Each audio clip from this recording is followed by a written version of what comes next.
Welcome. റഹ്മാനാണ്. Antibiotics or anti microbial agents. So ഈ video സീരീസിൽ നമ്മുടെ ആദ്യത്തെ വീഡിയോ ആണ് ഇൻട്രൊഡക്ഷൻ ആൻഡ് ക്ലാസിഫിക്കേഷൻ. അത്രയാണ് നമ്മൾ ഈ വീഡിയോയിൽ പറയുന്നത്. സോ ആന്റിബയോട്ടിക്സ് ഈ മരുന്ന് ഗ്രൂപ്പുകളുടെ പ്രത്യേകത എന്ന് വെച്ച് കഴിഞ്ഞാൽ ഈ മരുന്ന് രോഗം നിശേഷം ശമിപ്പിക്കുന്നു എന്നുള്ളതാണ്. കംപ്ലീറ്റ് ക്യൂർ ആണ്, രോഗം ഫുള്ളായിട്ട് ഇല്ലാതാക്കും. ഡെഫിനറ്റ്ലി ക്യൂറേറ്റീവ് ഡ്രഗ്സ് ആണ് സംഭവം. സോ ഒരു പ്രത്യേക രോഗം ഉണ്ടാക്കുന്നത് ഒരു പ്രത്യേകതരം മൈക്രോ ഓർഗാനിസം ആണെങ്കിൽ അതിനെ പൂർണ്ണമായിട്ട് അങ്ങോട്ട് കൊല്ലുകയാണ്, ഇല്ലാതാക്കുന്നു. സോ രോഗശമനമല്ല, രോഗം പൂർണ്ണമായി ഇല്ലാതാക്കുന്നു എന്നുള്ളതാണ് ആന്റിബയോട്ടിക്സ് മറ്റ് മരുന്നുകളിൽ നിന്നൊക്കെ ഏറ്റവും വ്യത്യസ്തമാക്കുന്ന പ്രത്യേകത. മനുഷ്യകുലത്തിന്റെ ഏറ്റവും പ്രധാനപ്പെട്ട കണ്ടുപിടുത്തങ്ങളിൽ അവന്റെ ജീവൻ നിലനിർത്തുന്നതിലൊക്കെ ഏറ്റവും നിർണായകമായ ശക്തിയായിട്ടുള്ള മരുന്നുകളാണ് ഈ ആന്റിബയോട്ടിക്സ്. ആന്റിബയോസ് എന്ന വാക്ക്, ദെൻ ആന്റിബയോട്ടിക് തുടങ്ങിയ വാക്കുകളൊക്കെ പണ്ടേ ഉണ്ട് കേട്ടോ. 1930കളിൽ ഓക്സ്ഫോർഡ് ഡിക്ഷണറിയിൽ ഈ വാക്കുണ്ട്. പോൾ ഏർലിച്ച് എന്ന് പറഞ്ഞ സയന്റിസ്റ്റ്, പുള്ളിയുടെ ആഴ്സനിക്കൽ ഡൈസ്, ആഴ്സിഫിനോണിയം പോലുള്ള ചില കെമിക്കൽസ്, ദെൻ അലക്സാണ്ടർ ഫ്ലെമിങ്ങിന്റെ പെൻസിലിൻ ഡിസ്കവറി, ദെൻ ഡൊമാഗിന്റെ പ്രോണ്ടോസിൽ സൾഫണമൈഡ് ഡൈസ്. സോ ഇതൊക്കെ ഈ രോഗചികിത്സാ രംഗത്ത് ലോകം മാറ്റിമറിച്ച ഭയങ്കര സംഭവങ്ങളായിരുന്നു. ആന്റിബയോട്ടിക്സ്, നമ്മൾ ആന്റിബയോട്ടിക്സിലേക്ക് വരികയാണ്, കഥ നിർത്തുകയാണ്. ഒരു നൗണായിട്ട് ആദ്യം ഉപയോഗിച്ചത്, എക്സ്പ്ലെയിൻ ചെയ്തത് സെൽമാൻ വാക്സ്മാൻ ആണ്. സെൽമാൻ വാക്സ്മാൻ ഒരുപാട് ആന്റിബയോട്ടിക്കുകൾ കണ്ടുപിടിച്ച മനുഷ്യരാണ്. സ്ട്രെപ്റ്റോമൈസിൻ 1944 കണ്ടുപിടിച്ചതോടനുബന്ധിച്ചിട്ടാണ് ഈ ആന്റിബയോട്ടിക്സ് എന്ന വാക്ക് നമ്മൾ ഡിഫൈൻ ചെയ്തു. സോ അപ്പോൾ നമ്മൾ ഡിഫൈൻ ചെയ്തത് എനി സബ്സ്റ്റൻസ്, ഏത് സബ്സ്റ്റൻസ് ആവാം, produced by micro organism. So micro organisms ഉണ്ടാക്കണം, produced by micro organism that have the capacity in dilute solutions. എന്ന് വെച്ച് കഴിഞ്ഞാൽ ഇൻ ലോ എമൗണ്ട്സിൽ മാത്രം selectively inhibit the growth of other micro organism. മറ്റു micro ഓർഗാനിസത്തിന്റെ ഗ്രോത്ത് തടയണം. സോ അപ്പോൾ ആന്റിബയോട്ടിക് എന്ന് പറഞ്ഞു കഴിഞ്ഞാൽ അതൊരു മൈക്രോ ഓർഗാനിസത്തിൽ നിന്ന് ഉണ്ടാവേണ്ട സാധനമാണ് എന്നുള്ളതാണ്. മൈക്രോ ഓർഗാനിസത്തിൽ നിന്ന് തന്നെ ഉണ്ടാകണം. മറ്റു മൈക്രോ ഓർഗാനിസത്തിനെ കൊല്ലാനും പറ്റണം, അത് കുറഞ്ഞ അളവിലായിരിക്കണം കൊല്ലേണ്ടത്. സോ ഇതെന്തായാലും സംഭവം, രണ്ട് മൈക്രോ ഓർഗാനിസം തമ്മിലുള്ള ആ നിലനിൽപ്പിനുള്ള പോരാട്ടത്തിൽ ഒരാളെടുത്ത് മറ്റവനെ കൊല്ലാൻ ഉപയോഗിക്കുന്ന സാധനം നമ്മൾ കണ്ടുപിടിക്കുന്നു, നമ്മളത് മരുന്നായിട്ട് ഉപയോഗിക്കുന്നു. ഇതാണ് ആന്റിബയോട്ടിക്. പക്ഷേ ഈ ഡെഫിനേഷന്റെ ഒരു കുഴപ്പം എന്താണെന്ന് വെച്ച് കഴിഞ്ഞാൽ നമ്മൾക്ക് മൈക്രോ ഓർഗാനിസം വഴിയല്ലാതെ പ്രകൃതിയിൽ നിന്ന് കിട്ടുന്ന നാച്ചുറലായിട്ട് ഒരുപാട് സബ്സ്റ്റൻസ് ഉണ്ട്, ഹൈ കോൺസെൻട്രേഷൻ. ഇപ്പോൾ ഉദാഹരണത്തിന് നമ്മുടെ എത്തനോൾ, ആൽക്കഹോളിന് മൈക്രോ ഓർഗാനിസത്തിനെ കൊല്ലാൻ പറ്റും, പക്ഷെ അതൊരു ആന്റിബയോട്ടിക് ആണോ? അല്ല. ബിക്കോസ് ഡെഫിനേഷൻ പ്രകാരം it should be derived from micro organisms and in high കോൺസെൻട്രേഷനിലാണ് അത് ഉപയോഗിക്കുക. ഇവിടെ ഡയലൂട്ട് ആയിരിക്കണം. സോ അപ്പോൾ നമുക്ക് അതിനെ ഉൾപ്പെടുത്താൻ പറ്റില്ല. മനുഷ്യൻ സിന്തറ്റിക് ആയിട്ട് കെമിക്കൽസ് ഉണ്ടാക്കി, ഈ സിന്തറ്റിക്കിന് മൈക്രോ ഓർഗാനിസത്തിനെ കൊല്ലാൻ പറ്റും, പക്ഷെ അപ്പോൾ അതും ആന്റിബയോട്ടിക് അല്ല, because it is not derived from micro organisms. അപ്പോൾ നമുക്ക് ഈ വാക്ക് ആന്റിബയോട്ടിക് എന്നുള്ള വാക്ക് നമുക്ക് അത്ര പറ്റിയ വാക്കല്ല, because we need to encompass so many other words, so many other chemical. So അപ്പോൾ കുറച്ചുകൂടി അർത്ഥവത്തായിട്ടുള്ള വലിയ അർത്ഥങ്ങളുള്ള ഒരു ടേം ആണ് ഇപ്പൊ നമ്മൾ ഉപയോഗിക്കുക. ആ ടേം ആണ് നമ്മൾ എല്ലായിടത്തും ഉപയോഗിക്കുക, ആന്റി മൈക്രോബിയൽ ഏജൻസ് ആണ് ഇപ്പൊ നമ്മൾ ത്രിപാഠി എടുത്തു നോക്കിയാലും ഏത് ബുക്ക് എടുത്തു നോക്കിയാലും we can see that anti microbial agents. We never use now antibiotics. പക്ഷേ സാധാരണ ജനങ്ങൾക്കിടയിലും എല്ലാത്തിലും ഞാൻ തന്നെ ഇതിനകത്തൊക്കെ ആന്റിബയോട്ടിക്സ് എന്ന് പറയും, ബട്ട് നമ്മൾ പറയുന്നത് ആന്റി മൈക്രോബിയൽ ഏജൻസ് ആണ്. It's A broader umbrella term. Incorporate the synthetic, നമ്മൾ ഉപയോഗിക്കുന്ന സിന്തറ്റിക് ആയിട്ടുള്ള സാധനങ്ങളെയും എല്ലാത്തിനെയും ഇൻകോർപ്പറേറ്റ് ചെയ്യാൻ പറ്റുന്ന ഇപ്പോൾ ഉപയോഗിക്കുന്ന വാക്ക് ആന്റി മൈക്രോബിയൽസ് എന്ന വാക്കാണ്. അപ്പോൾ നമുക്കൊരു പുതിയ ഡെഫിനിഷൻ വേണം അല്ലെ. പുതിയ ഡെഫിനിഷൻ നമ്മൾ ഉപയോഗിക്കുന്ന ഇതാണ്, എനി കെമിക്കൽ. അപ്പോൾ മൈക്രോബിൽ നിന്ന് വേണ്ട, നേരത്തെ മൈക്രോബ്സ് ഉണ്ടായിരുന്നു. സെലക്റ്റീവ്ലി ഇൻഹിബിറ്റ്, സെലക്റ്റീവ്ലി അതിനെ മാത്രം കൊല്ലണം, നമുക്കൊന്നും പറ്റരുത്. Virulent or infectious biological agent. So ഇവിടെ നമുക്കപ്പോൾ ഒരുപാട് ആൾക്കാർ ചേർക്കാം, വൈറസിനെ ചേർക്കാം അല്ലെ, പ്രോട്ടോസോവയെ ചേർക്കാം, ഹെൽമൻസ്, അതിനെല്ലാം കൂടി നമുക്ക് ഇൻകോർപ്പറേറ്റ് ചെയ്യാൻ പറ്റുന്ന ടേമാണ് infectious biological agent. But causes minimum damage to ഹോസ്റ്റിന് ഏറ്റവും കുറച്ച് ഡാമേജ് അല്ലെങ്കിൽ ഒട്ടും ഡാമേജ് ഉണ്ടാക്കാൻ സാധ്യതയില്ലാത്ത എനി കെമിക്കൽ, വിറുലന്റ് ആയിട്ടുള്ള ഇൻഫെക്ഷ്യസ് ആയിട്ടുള്ള ഏതൊരു ബയോളജിക്കൽ ഏജന്റിനെയും കൊല്ലുന്നതിന് അതിനാണ് നമ്മളിപ്പോൾ ഉപയോഗിക്കുക antimicrobial agent. So we use now antimicrobial agents എന്നുള്ള വാക്കാണ് ഉപയോഗിക്കുക. So antimicrobials are selective microbial toxins, cause toxicity to microbe not to the host. So നമ്മൾ ആന്റിബയോട്ടിക്സ് മാറ്റി ഇപ്പൊ ഇന്ന് മുതൽ നമ്മൾ ആന്റി മൈക്രോബിയൽസ് ആണ് സംസാരിച്ചത്. So this the first point. ഇനി സെക്കൻഡ് പോയിന്റ്. ഇനി നമ്മൾ ഈ സീരീസിൽ സ്ഥിരമായിട്ട് ഉപയോഗിക്കാൻ പോകുന്ന മറ്റൊരു വാക്കാണ് broad spectrum and another one is narrow spectrum. Broad spectrum എന്ന വാക്കും നമ്മൾ ഉപയോഗിക്കും, നാരോ സ്പെക്ട്രം എന്ന വാക്കും നമ്മൾ ധാരാളമായിട്ട് ഉപയോഗിക്കും. എന്താണ് ഈ ബ്രോഡ് സ്പെക്ട്രം? ബ്രോഡ് സ്പെക്ട്രം എന്ന് വെച്ചാൽ ഇത്രേ ഉള്ളൂ, ഒരു മരുന്നിന് wide range of micro organisms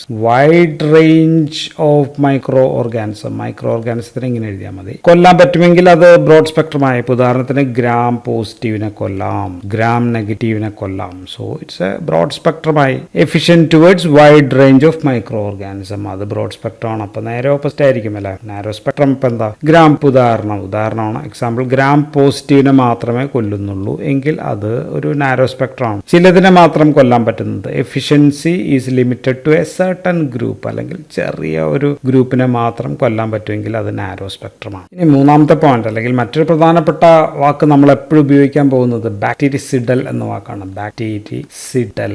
വേറൊരു വാക്ക് ബാക്ടീരിയോസ്റ്റാറ്റിക് എന്ന വാക്ക്. സോ ഈ രണ്ട് വാക്കും നമ്മൾ എപ്പോഴും ഉപയോഗിക്കും. ബാക്ടീരിയസിഡൽ എന്ന് വെച്ചാൽ എന്തോ, ബാക്ടീരിയസിഡൽ എന്ന് വെച്ചാൽ ഇതൊരു ബാക്ടീരിയ ആണെങ്കിൽ അതിന്റെ സെൽ വോൾ നശിപ്പിക്കുകയാണെങ്കിൽ, അല്ലെങ്കിൽ അതിന്റെ ഉള്ളിലുള്ള സെൽ മെംബ്രെയിൻ നശിപ്പിക്കുകയാണെങ്കിൽ ബാക്ടീരിയ ചത്തുപോകും. ഇത് പൊട്ടുന്നു, ഇതിനകത്ത് കൂടി ബാക്ടീരിയയുടെ സംഭവമൊക്കെ പുറത്താകും. സോ ബാക്ടീരിയ ചത്തുപോകും. സോ ചത്തുപോവുകയാണെങ്കിൽ, കൊല്ലുകയാണെങ്കിൽ അങ്ങനെയുള്ള മരുന്നുകളെ നമ്മൾ സിഡൽ എന്നാണ് പറയും. അത്തരം മരുന്നുകളാണ് ബാക്ടീരിയസിഡ്. രണ്ടാമത്തെ ബാക്ടീരിയ സ്റ്റാറ്റിക് ആണ്. അപ്പൊ ഇതേ ബാക്ടീരിയയുടെ തന്നെ അകത്ത് DNA അകത്തൊക്കെ എന്തെങ്കിലും ചെയ്യാണ്, അല്ലെങ്കിൽ എന്തെങ്കിലും പ്രോട്ടീൻ സിന്തസിസ് ഒക്കെ തടയാം. സോ അപ്പൊ എന്താ സംഭവിക്കുക, അപ്പോൾ അടുത്ത തലമുറ ഉണ്ടാവുന്നില്ല. ഈ ഉള്ള തലമുറയിൽ പ്രോട്ടീനൊക്കെ ഉണ്ടാവാത്തതുകൊണ്ട് അതിന്റെ ഡിവിഷൻ നടക്കുന്നില്ല. അങ്ങനെ പോകുന്നത് ദിസ് ഈസ് ഓൺലി സ്റ്റാറ്റിക്. ഈ തലമുറ അങ്ങോട്ട് ചത്തു പോകുന്നില്ല. ഓക്കെ, കൊല്ലുകയല്ല. മറ്റേത് പുതിയതുണ്ടാവുന്നതന്നെ എല്ലാത്തിനും തട്ടുക. സോ ഇത് ബാക്ടീരിയ സ്റ്റാറ്റിക് ആണ്. പക്ഷേ ഇത് അത്ര ഭയങ്കരമായ സംഭവമായ ടേം അല്ല. കാരണം എന്താ വെച്ചാൽ ബാക്ടീരിയ സ്റ്റാറ്റിക് ഡ്രഗ് തന്നെ ഡോസ് നമ്മളൊന്ന് കൂട്ടിക്കഴിഞ്ഞാൽ ചിലപ്പോൾ ബാക്ടീരിയസിഡലായേക്കാം. ഇനി നമുക്ക് ക്ലാസിഫിക്കേഷൻ ആണ്. We can classify different vase. ഒരുപാട് മാർഗങ്ങളുണ്ട് ഇതിനെ ക്ലാസിഫൈ ചെയ്യാൻ. ഒരു മാർഗം എന്ന് പറയുന്നത്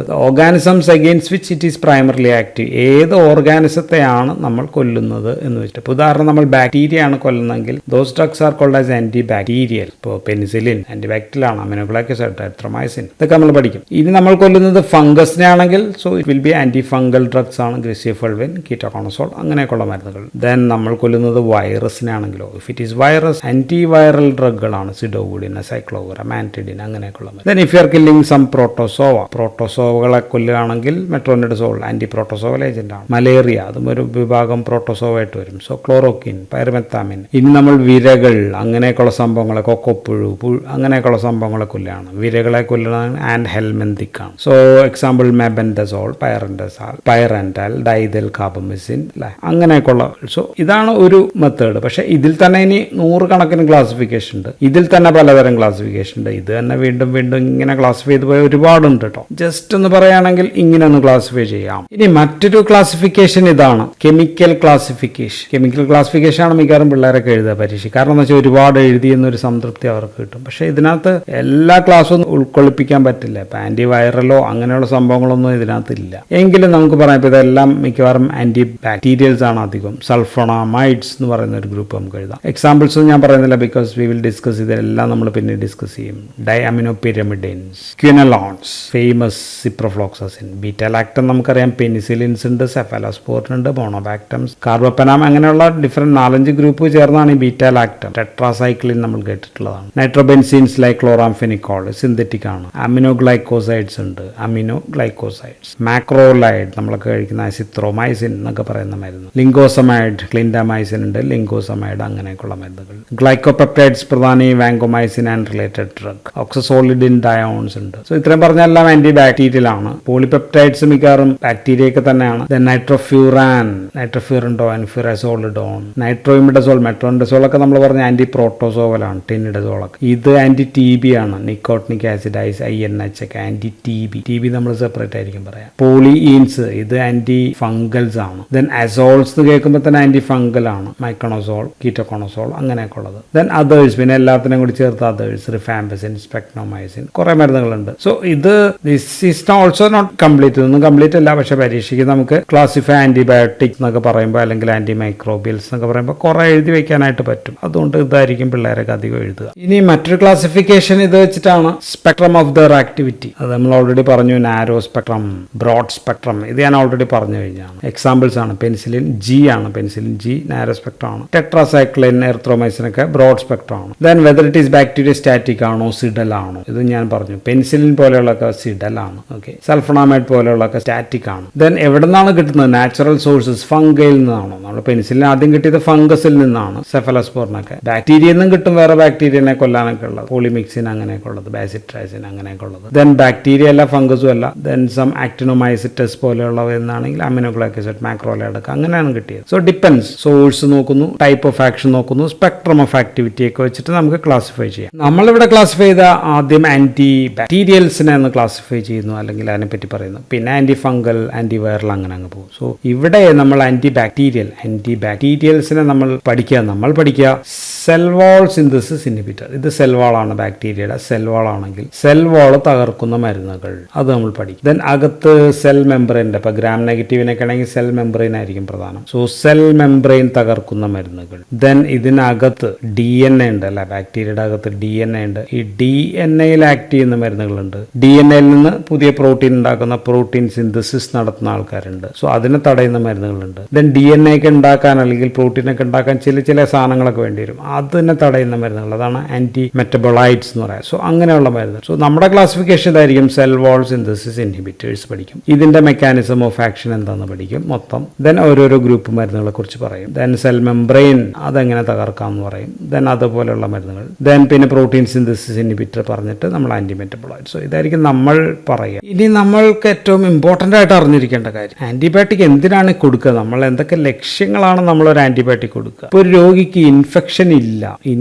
ഇല്ലെങ്കിലും നമ്മൾ ആന്റിബയോട്ടിക് കൊടുക്കുകയാണെങ്കിൽ അത് നമ്മൾ കൊടുക്കുക പ്രൊഫൈലാക്സിസിന് വേണ്ടിയിട്ടാണ്. ഇപ്പോൾ ഉദാഹരണം, നമ്മളൊരു രോഗിയെ സർജറി ചെയ്യുന്നു, ഓപ്പറേഷൻ നടത്തുന്നു. ഓപ്പറേഷൻ വന്നു കഴിയുമ്പോൾ ഇൻഫെക്ഷൻ പിടിക്കാനുള്ള ചാൻസ് കൂടുതലായിരിക്കും, അല്ലെങ്കിൽ ഇമ്മ്യൂണോ സപ്രസൻസ് ഒക്കെ മരുന്നുകൾ കഴിക്കും, HIV രോഗികളൊക്കെയാണ്. സോ റിസ്ക് ഓഫ് എൻഡോകാർഡൈറ്റിസ് അങ്ങനെയൊക്കെയുള്ള പ്രശ്നങ്ങളുണ്ട്. സോ ഇങ്ങനെയൊക്കെ ഉള്ളപ്പോൾ നമ്മൾ ആദ്യമേ ഒരു ആന്റിബയോട്ടിക് കൊടുക്കും. ഓക്കെ, ഇൻഫെക്ഷൻ വരാതെ തടയലാണ് നമ്മുടെ ആദ്യത്തെ ലക്ഷ്യം. അതാണ് ഒരു രീതി. ഇനി already the patient is having infection, രോഗിക്ക് ഇൻഫെക്ഷൻ ഉണ്ട്, പക്ഷേ അദ്ദേഹത്തിന് അതിന്റെ ലക്ഷണങ്ങളൊന്നുമില്ല, ഓക്കെ, ഹൈ റിസ്ക് ആണ്, അല്ലെങ്കിൽ ആ പേഷ്യന്റ് ഹൈ റിസ്ക് ഉള്ള പേഷ്യന്റ് ആണെങ്കിൽ അപ്പം നമ്മൾ കൊടുക്കുന്ന തെറാപ്പിയാണ് പ്രിഎംപ്റ്റീവ് തെറാപ്പി എന്ന് പറയും. ഇനി മൂന്നാമത്തത്, രോഗിക്ക് ലക്ഷണങ്ങളുണ്ട്, രോഗിക്ക് അണുബാധയുണ്ട്, അതിന്റെ ലക്ഷണങ്ങളുണ്ട്, പക്ഷെ നമുക്കിപ്പോ ഡോക്ടറെ അടുത്ത് നിന്ന് കഴിഞ്ഞ് കഴിഞ്ഞാൽ ലക്ഷണങ്ങളൊക്കെ ഉണ്ടെങ്കിലും ഏത് ബാക്ടീരിയ ആണെന്ന് കൃത്യം അറിയാൻ പറ്റും. അതിന് നമ്മൾ എന്ത് ചെയ്യണം, നമ്മൾ ടെസ്റ്റ് ഒക്കെ ചെയ്യണം അല്ലെ. ഒരു കഫമാണെങ്കിൽ സ്പ്യൂട്ടൊക്കെ ടെസ്റ്റ് ചെയ്ത് നോക്കിയാലേ അറിയാൻ പറ്റുള്ളൂ. പക്ഷെ അത്രയും നാള് നമ്മൾക്ക് രോഗിക്ക് മരുന്ന് കൊടുക്കണം. അപ്പൊ നമ്മൾ ഏത് രോഗമാണ് വരാൻ ചാൻസ് കൂടുതൽ ലക്ഷണങ്ങളൊക്കെ വെച്ചിട്ട് നോക്കിയിട്ട് അതിന് പറ്റിയ മരുന്നുകളായിരിക്കും നമ്മൾ കൊടുക്കുക. അപ്പൊ ഇവിടെ നമ്മൾ മിക്കവാറും ബ്രോഡ് സ്പെക്ട്രം ആയിട്ടുള്ള മരുന്നുകളായിരിക്കും കൊടുക്കുക. അതിനൊക്കെയുള്ള ആ വരാൻ ചാൻസ് ഉള്ള എല്ലാ മൈക്രോബ്സിനെയും തടയാൻ പറ്റുന്ന മരുന്നായിട്ടായിരിക്കും നമുക്ക് കൊടുക്കുക. നമ്മളൊരു എന്താ പറയുക, അധികം നാൾ കൊടുക്കാൻ വേണ്ടിയിട്ടല്ല, നമുക്ക് അപ്പോഴത്തേക്കും റിസൾട്ട് കിട്ടും. ഇപ്പൊ നാലാമത്തെ നമ്മൾ പാത്തോജനെ കണ്ടുപിടിച്ചു, ഐസൊലേറ്റ് ചെയ്തു, നമുക്കറിയാം എന്താ ഇവനാണ് പ്രശ്നക്കാരൻ. സോ അപ്പൊ നമുക്ക് ഡെഫിനിറ്റീവ് തെറാപ്പി, അവനെ മാത്രം കൊന്നാൽ മതി. അപ്പൊ നമുക്ക് നാരോ സ്പെക്ട്രം, അതിനു വേണ്ടിയുള്ള മരുന്നുകൾ മാത്രമായിരിക്കും നമ്മൾ. ഡെഫിനിറ്റീവ് തെറാപ്പിയാണ് ഇത് പറയുന്നത്. നാരോ സ്പെക്ട്രം മരുന്ന് മതി രോഗാണുവിനെ തിരിച്ചറിഞ്ഞു കഴിഞ്ഞാൽ. ഇനി രോഗാണു ശരീരത്തിൽ കുറെ നാളായിട്ടുണ്ട്, സപ്രസീവ് തെറാപ്പി വേണ്ടി വരികയാണെങ്കിൽ അത് കുറച്ച് നാളും കൂടി കണ്ടിന്യൂ ചെയ്ത്, അതിനാണ് നമ്മൾ രോഗം കംപ്ലീറ്റ് ആയിട്ട് മാറാനായിട്ട് റെസൊല്യൂഷൻ, ഇറാഡിക്കേറ്റഡ്. ഇപ്പൊ ഉദാഹരണത്തിന് ഇൻഫെക്ഷൻ ഉണ്ട്, പക്ഷെ ഇറാഡിക്കേറ്റഡ് ആയിട്ടില്ല, ഇൻഫെക്ഷൻ സ്റ്റിൽ ഉണ്ട്. സോ അപ്പോഴായിരിക്കും നമ്മൾ സപ്രസീവ് തെറാപ്പി. സോ ഇങ്ങനെ കണ്ടീഷൻസിലൊക്കെയാണ് നമ്മൾ ആന്റിബയോട്ടിക്സ് ഓർ ആന്റി മൈക്രോബിയൽസ് നമ്മൾ ഉപയോഗിക്കുക. ഇപ്പൊ അടുത്ത വീഡിയോ ഞാൻ ഓൾറെഡി കുറെ നാൾ മുമ്പ് ചെയ്തു വെച്ചായിരുന്നു, അത് റെസിസ്റ്റൻസ്, ആന്റി മൈക്രോബിയൽ റെസിസ്റ്റൻസിനെ കുറിച്ചിട്ടുള്ള വീഡിയോ ആണ്. പാർട്ട് 2 ആയിട്ട് ഞാൻ ഇട്ടത്. സത്യത്തിൽ അത് ലാസ്റ്റ് ഇടണ്ടായിരുന്നു, എങ്കിലും അത് കഴിഞ്ഞിട്ട് പാർട്ട് 3 ആണ് അപ്പോൾ അടുത്തത്. പാർട്ട് 3യിൽ നമുക്ക് സെൽ വാൾ സിന്തസിസ് ഇൻഹിബിറ്റേഴ്സ് തൊട്ട് തുടങ്ങാം. So that's all in this video. Thank you for watching.